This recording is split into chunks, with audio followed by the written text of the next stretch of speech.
Salam selamat pagi, selamat berjumpa kembali dengan saya di channel saya pada pagi hari ini.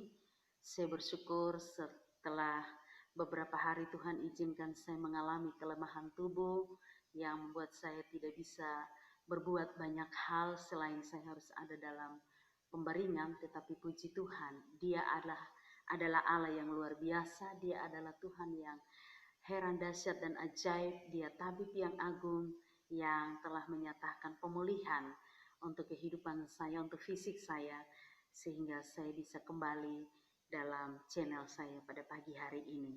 Mari bersama-sama kita mendengar pembacaan firman Tuhan yang saya siapkan bagi kita dari Injil Matius pasalnya yang ke-13 ayat 53 hingga ayatnya yang ke-58. Injil Matius pasal 13 ayat 53 hingga ayat 58. Begini bunyi firman Tuhan. Yesus ditolak di Nazaret. Setelah Yesus selesai menceritakan perumpamaan-perumpamaan itu, ia pun pergi dari situ. Setibanya di tempat asalnya, Yesus mengajar orang-orang di situ di rumah ibadat mereka. Maka takjublah mereka dan berkata, dari mana diperolehnya hikmat itu dan kuasa untuk mengadakan mujizat-mujizat itu? Bukankah ia ini anak tukang kayu?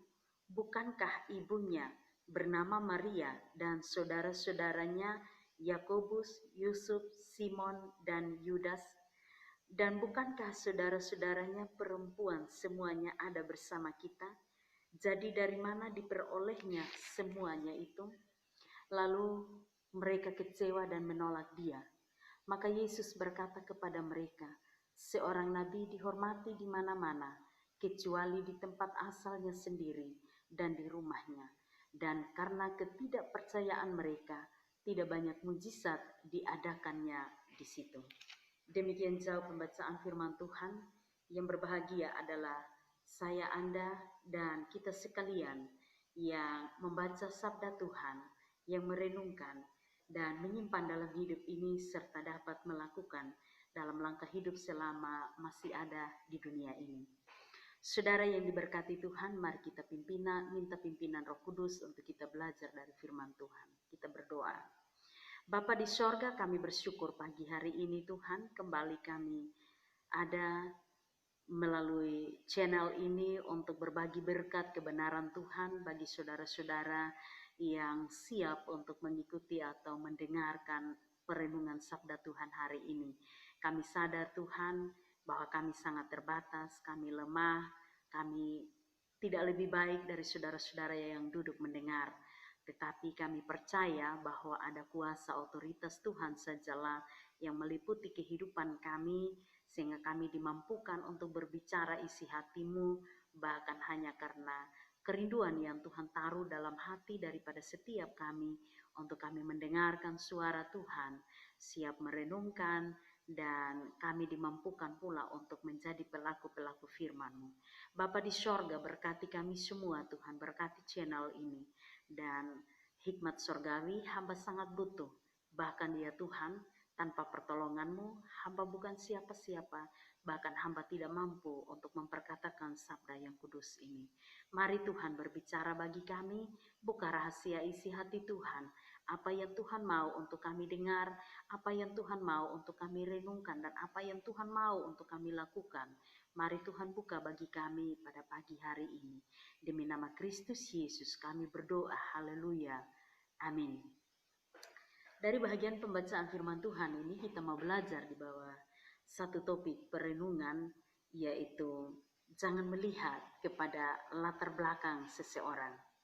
Saudara-saudara yang diberkati oleh Tuhan Yesus Kristus, di dalam pembacaan ini kita melihat berbicara atau menceritakan tentang pelayanan Tuhan Yesus, bagaimana Tuhan dituntun oleh Roh, bagaimana Tuhan dengan kuasa kewibawaan otoritasnya, Dia boleh melayani, Dia boleh mengajarkan tentang kebenaran, Dia menyampaikan perkara-perkara besar, Dia membuktikan perbuatan-perbuatan ajaib yang tidak dapat dipahami oleh manusia, bahkan yang tidak bisa untuk dilakukan oleh manusia.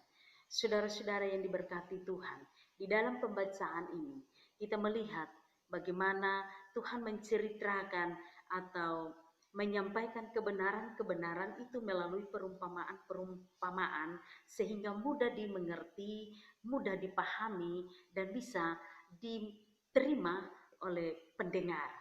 Dan perumpamaan-perumpamaan yang Tuhan Yesus sampaikan adalah perumpamaan-perumpamaan dalam seputaran kehidupan atau yang bisa untuk dipahami, sangat sederhana. Perumpamaan-perumpamaan yang bertolak dari pengalaman-pengalaman yang terjadi dalam kehidupan daripada setiap masyarakat atau setiap murid-murid, setiap pendengar yang ada saat itu. Saudara-saudara yang diberkati Tuhan, pada ayatnya yang ke-54, setibanya di tempat asal Yesus, Yesus mengajar orang-orang di situ di rumah ibadat mereka. Takjublah mereka. Lalu mereka berkata, dari mana orang ini memperoleh hikmat itu dan kuasa untuk mengadakan mujizat-mujizat itu? Ini menjelaskan kepada kita bahwa dalam pelayanan Yesus, maka hikmat yang tidak dimiliki oleh manusia, itu yang terlihat dan terbukti di dalam pelayanan penyampaian kebenaran oleh Tuhan. Bahkan dijelaskan lebih lanjut lagi bahwa ada mujizat-mujizat yang Tuhan buat. Sudah tentu semua yang Tuhan buat itu membuat banyak orang takjub, membuat mereka terheran-heran, membuat mereka terpukau melihat itu, membuat mereka semakin kagum dengan apa yang Tuhan buat, dengan apa yang Tuhan tunjukkan saat itu. Tetapi saudara yang diberkati Tuhan, dari sebuah pertanyaan sederhana yang mereka ungkapkan, dari mana hikmat itu dia peroleh, maka itu memberikan atau membuat mereka berdiskusi tentang latar belakang kehidupan Tuhan Yesus. Terbukti pada ayatnya yang ke-55. Mereka mengatakan, bukankah yang berbicara ini adalah anak tukang kayu? Kita tahu bersama, Yusuf adalah tukang kayu, Yusuf yang adalah ayah daripada Tuhan Yesus. Bukankah ibunya bernama Maria dan saudara-saudaranya yaitu Yakobus, Yusuf, Simon, dan Yudas? Lanjut 56. Dan bukankah saudara-saudaranya perempuan semuanya ada bersama dengan kita? Jadi dari mana diperolehnya semua hikmat itu? Saudara-saudara yang diberkati Tuhan, setelah mereka mengetahui, membahas tentang latar belakang Tuhan Yesus, membahas tentang pekerjaan, latar belakang daripada kehidupan keluarga Tuhan Yesus, di mana Yusuf adalah seorang tukang kayu yang biasa-biasa saja. Dia bukan seorang intelek, dia bukan seorang yang memiliki latar belakang pendidikan yang luar biasa sehingga bisa mendidik Yesus dalam hikmat yang luar biasa itu. Bahkan dikatakan bahwa Yakobus, Yusuf, Simon, dan Yudas juga adalah orang yang biasa-biasa saja.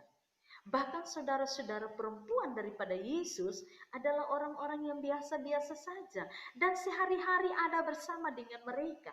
Lalu siapa yang mengajarkan Yesus tentang hikmat? Siapa yang mengajarkan Yesus untuk melakukan mujizat-mujizat yang besar? Ini menjadi pertanyaan daripada mereka yang mendengar saat itu, yang mana orang-orang itu adalah orang sekampung dengan Tuhan Yesus, yang sudah sangat tahu latar belakang kehidupan Yusuf, yang sudah tahu bagaimana kehidupan daripada keluarga Yusuf, yang adalah ayah daripada Yesus sendiri. Saudara-saudara yang diberkati Tuhan, ketika mereka membahas dan berbicara tentang orang tua Yesus, berbicara tentang saudara-saudara Yesus, berbicara tentang saudara perempuannya Yesus, Bukannya mereka semakin kagum, bukannya mereka berkata bahwa wah dahsyat sekali, wah luar biasa, dari keluarga sederhana tetapi ada anak, salah seorang anak yang luar biasa, bisa mengajar, bisa memberi hikmat, membagi hikmat dan mengadakan mujizat yang besar. Wah luar biasa. Bukannya mereka semakin kagum, bukannya mereka semakin bersimpati untuk mendengar Yesus, bukannya mereka memberikan dukungan, bukannya mereka memberikan spirit untuk Tuhan, bukannya semakin mereka tertegun untuk mendengar Yesus, tetapi firman Tuhan pada ayatnya yang ke-57 berkata, lalu mereka kecewa. Saudara yang diberkati Tuhan, karena mengetahui latar belakang keluarga Yesus, bahwa ayahnya hanya tukang kayu, saudara-saudara Yesus adalah orang-orang yang biasa-biasa saja, maka mereka kecewa. Kenapa mereka kecewa? Karena mereka menganggap Yesus itu bukan siapa-siapa. Yesus tidak pernah keluar untuk mengenyam pendidikan di mana-mana. Itu semua bohong. Itu semua itu tidak perlu didengar. Karena dia hanya dari latar belakang yang biasa-biasa saja. Saudara yang diberkati Tuhan, yang lebih herannya lagi, tidak hanya sebatas kecewa, tetapi ada satu kata di situ, ada penolakan terhadap Yesus, ada penolakan, kecewa, menolak lagi. Padahal nyata-nyata apa yang Yesus buat, apa yang mereka lihat, mereka sendiri yang mengakui bahwa mereka takjub dalam ketakjuban itu. Justru mereka sendiri merasa, wah hikmat itu adalah hikmat yang luar biasa. Hikmat yang tidak ada pada siapapun. Penolakan terhadap Yesus. Maka Yesus berkata kepada mereka, benar, seorang nabi dihormati di mana-mana, kecuali di tempat asalnya sendiri, bahkan di rumahnya sendiri. Saudara yang diberkati Tuhan, padahal sebenarnya dari pengajaran-pengajaran Yesus, dari perbuatan-perbuatan mujizat-mujizat ajaib yang Tuhan buat, ada begitu banyak hal yang Tuhan mau singkapkan bagi mereka. Ada begitu banyak hal kebenaran-kebenaran hakiki yang Tuhan mau buat, yang Tuhan mau bukakan kepada mereka. Ada perkara-perkara mahal yang Tuhan mau sampaikan. Ada perkara-perkara, ada pengejaran-pengejaran berharga yang Tuhan mau sampaikan kepada mereka, yang harus dibukakan kepada mereka, untuk membuka mata hati mereka, untuk menuntun dan membawa mereka kepada jalan kebenaran itu sendiri. Yesus sedang memperkenalkan kebenaran itu kepada mereka. Yesus sedang menyampaikan hal-hal yang tidak didapatkan dari dunia ini kepada mereka. Tetapi karena melihat latar belakang daripada keluarga Yesus, ada kekecewaan, ada penolakan dari mereka yang menyebabkan bahwa pada ayat 58 berkata, dan karena ketidakpercayaan mereka, tidak banyak mujizat diadakannya di situ. Karena ketidakpercayaan, kekurangan mereka adalah tidak percayanya mereka. Kelemahan mereka adalah ketidakpercayaan mereka dengan apa yang Tuhan sampaikan, dengan apa yang Tuhan tunjukkan. Akhirnya, kebenaran-kebenaran dasar, kebenaran-kebenaran berharga yang Tuhan mau sampaikan, mujizat-mujizat besar yang Tuhan mau adakan di situ, tidak dapat disampaikan karena hati mereka telah tertutup. Mereka menutup pintu hati mereka untuk menerima kebenaran itu. Mereka menutup pintu hati mereka. Mereka menutup mata hati mereka. Mereka menutup telinga mereka untuk mendengarkan kebenaran itu. Untuk apa mau disampaikan? Kalau hati mereka tidak pernah mau dengar. Kalau mereka mau menolak itu. Kalau ada penolakan. Karena itu Tuhan membatasi semuanya itu. Untuk apa membuang mutiara ke mulut babi? Firman Tuhan mengatakan, jangan pernah membuang mutiara di mulut babi. Melihat kepada latar belakang seseorang, maka bukan saja merugikan orang lain, tapi merugikan diri kita sendiri. Kalau kita lebih banyak melihat kepada masa lalu seseorang, kalau kita mau melihat kepada bibit, bebet, bobot seseorang, lalu kita mau mendengar dia, lalu kita mau memberi waktu, memberi penghargaan kepada dia untuk mendengarkan dia, maka saya mau katakan bahwa terlalu keliru besar. Kalau saya, Anda, dan kita semua ada pada posisi seperti itu, melihat kepada latar belakang yang pengkhotbah itu siapa, latar belakangnya keluarga sederhana, bukan siapa-siapa, dia cuma pendidikannya begini, dia tidak S1, dia tidak S2, dia tidak S3, dia bukan siapa-siapa, latar belakang kehidupan keluarganya morat marit begini-begini, masa dia bisa menyampaikan kebenaran, sudahlah diabaikan saja. Maka saya mau katakan bahwa kita telah salah besar. Kita telah mengalami kerugian yang besar.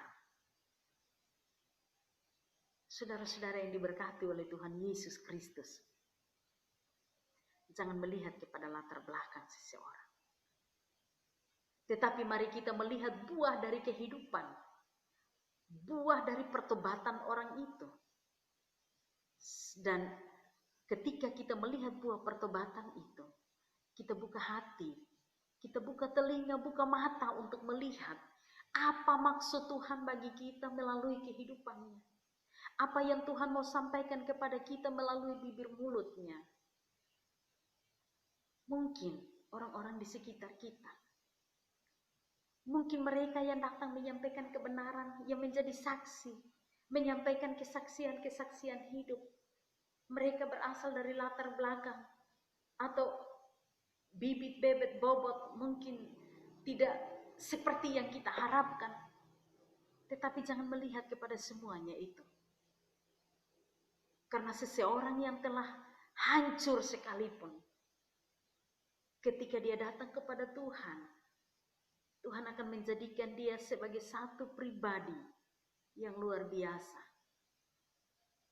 Karena Tuhan sendiri berkata, Tuhan tidak melihat apa yang dilihat oleh manusia. Manusia melihat apa yang hanya bisa dilihat dengan kacamata jasmani. Tetapi Tuhan melihat hati. Allah melihat bagaimana pribadi Yesus, dia adalah pribadi anak tunggalnya, anaknya yang dikasihi, yang memiliki kuasa untuk melakukan semuanya itu. Dan melalui dialah Tuhan berkenan untuk menyampaikan kebenaran-kebenaran dasar. Maka kuasa Tuhan pun bisa memampukan seseorang yang menurut kita tidak pantas, tidak layak, memiliki latar belakang yang tidak pas, memiliki masa lalu yang sangat suram, memiliki masa lalu yang sangat hitam dan pekat. Tetapi ketika Tuhan mengubah dia, Tuhan memperbarui hidupnya, tidak ada yang mustahil. Tuhan bisa pakai dia menjadi alat yang luar biasa. Ketika Tuhan mau pakai dia untuk menyampaikan isi hatinya kepada kita, masa lalu tidak menjadi ukuran, tidak menjadi alasan bagi Tuhan untuk membatasi kuasanya dinyatakan melalui kehidupan orang-orang yang sederhana. Saudara-saudara yang diberkati Tuhan, terkadang kehidupan kita seperti itu. Terkadang kita melihat, ini hamba Tuhan yang pas, ini majelis yang saya suka yang pas, ini jemaat yang pas dan tepat, dan hanya itu yang saya suka. Yang lain tidak. Masa lalunya seperti ini, dia dari latar belakang keluarga yang ya biasa-biasa saja. Dia cuma pendidikannya begini. Ingat, masa lalu, pendidikan, latar belakang, dan lain-lain tidak menjadi patokan, tidak menjadi standar, dan tidak menjadi ukuran untuk Tuhan pakai seseorang. Justru yang lemah itu yang Tuhan pakai untuk mempermalu yang kuat. Yang bodoh yang Tuhan pilih untuk mempermalu yang pintar dan hebat. Saya kagum dengan rekan-rekan sepelayanan, dengan hamba-hamba yang Tuhan pilih untuk menjadi dutanya. Dari latar belakang kehidupan yang sangat sederhana, dari pendidikan yang sangat sederhana, tidak sampai kepada pendidikan S2, S3, S10 dan lain-lain. Tapi mereka ada di medan penginjilan. Mereka ada di ujung tombak daerah penginjilan. Mereka yang terabaikan dan mereka yang kita abaikan. Justru buah pelayanan mereka jauh lebih dahsyat, jauh lebih hebat, jauh lebih luar biasa. Itu bukan karena hebatnya mereka. Tapi sekali lagi, Tuhan tahu orang mana yang patut untuk dia pilih dan dia utus. Dan Tuhan memilih orang-orang yang tepat. Saudara-saudara yang diberkati Tuhan. Banyak hal yang Tuhan mau bukakan kepada kita. Banyak hal yang Tuhan mau singkapkan kepada kita. Tapi terkadang kita tutup hati. Hal itu terkadang tidak terpenuhi, tidak bisa kita lihat. Karena banyak hal. Dan salah satu terkadang kita melihat kepada siapa dia yang berbicara.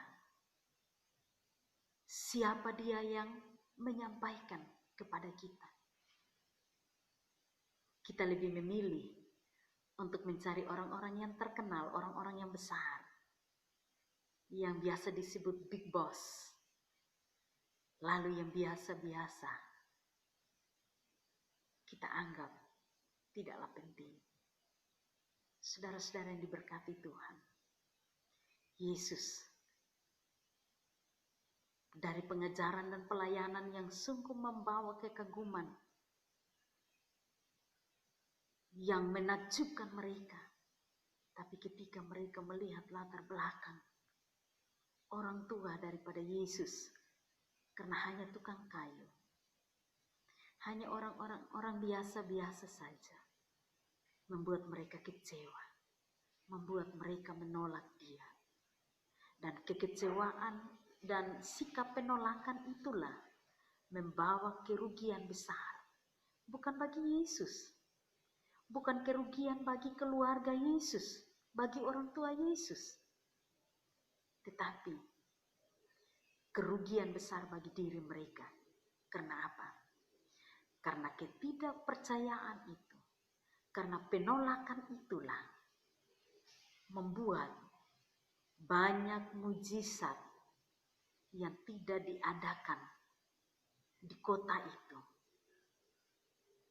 Banyak hal yang tidak mereka pahami dan tidak mereka mengerti. Karena mereka sendiri tutup hati untuk tidak mendengar. Bagaimana dengan kehidupan kita? Firman Tuhan mengajar, menasihati kita supaya sekiranya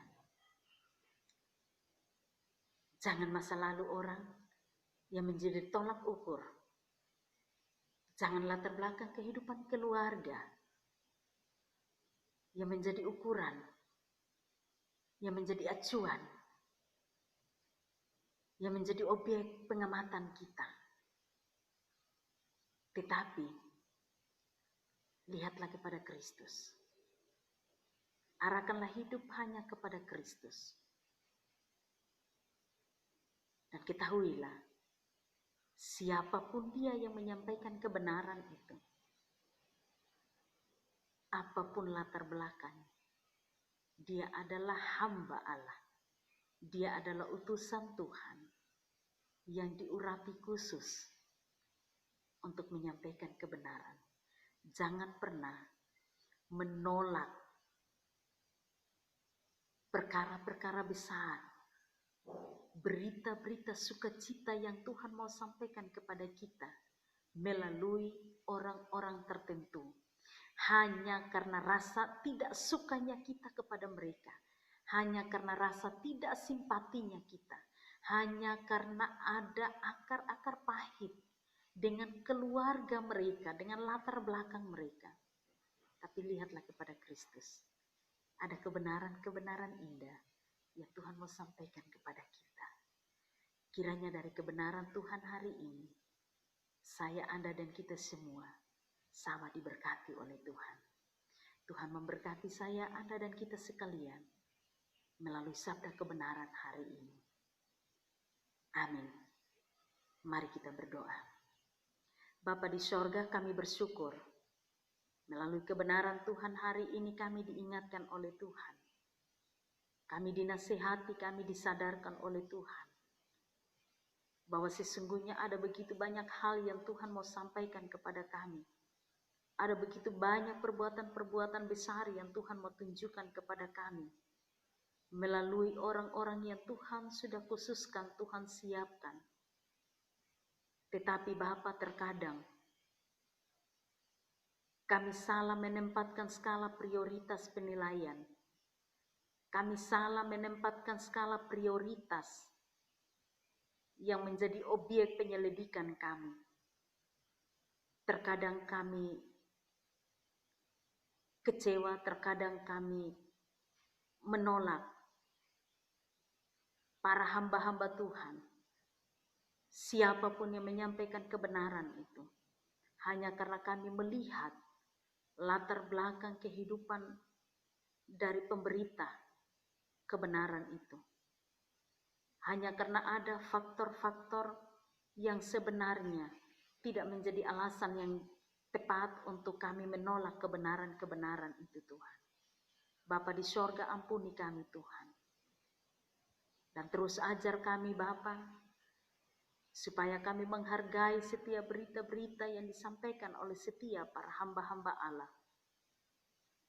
Supaya kami tidak melakukan tindakan-tindakan yang bodoh, tindakan-tindakan yang keliru, hanya karena kami melihat hal-hal yang sepele. Tetapi ajar kami terus untuk melihat kepada perkara-perkara surgawi yang perlu dan patut, penting untuk kami mengerti, penting untuk kami pahami, penting untuk kami miliki dalam hidup ini. Terima kasih Tuhan. Memberkati kami semua, baik hamba yang berbicara, maupun setiap daripada saudara-saudara kami yang mendengar. Tuhan tolong, supaya kami menjadi orang-orang yang memiliki rasa rindu dan terus rasa haus akan sabda kebenaran Allah. Dengan demikian, kami boleh memberi hati, memberi telinga untuk mendengarkan sabda Tuhan, siapapun mereka yang menyampaikannya. Terima kasih Tuhan, terima kasih. Memberkati channel ini Tuhan, sehingga boleh menjadi berkat bagi banyak orang. Dan kami percaya Bapa, kalau Tuhan berkenan channel ini untuk bisa didengar oleh banyak orang, maka Tuhan pasti akan melakukan perkara-perkara besar, perbuatan-perbuatan ajaib melalui kehidupan dan pelayanan kami serta channel ini Tuhan. Terima kasih banyak Bapa di sorga, terima kasih. Akhirnya hamba mohon kiranya berkat damai sejahtera dari Allah, kasih daripada Yesus Kristus, tuntunan daripada pihak Roh yang Kudus akan tetap tinggal menyertai kehidupan kami sekalian, baik hamba yang berbicara maupun semua saudara yang mendengar, mulai saat ini sampai selama-lamanya. Haleluya. Amin. Shalom, Tuhan memberkati kita sekaliannya dan sukses bersama Tuhan Yesus.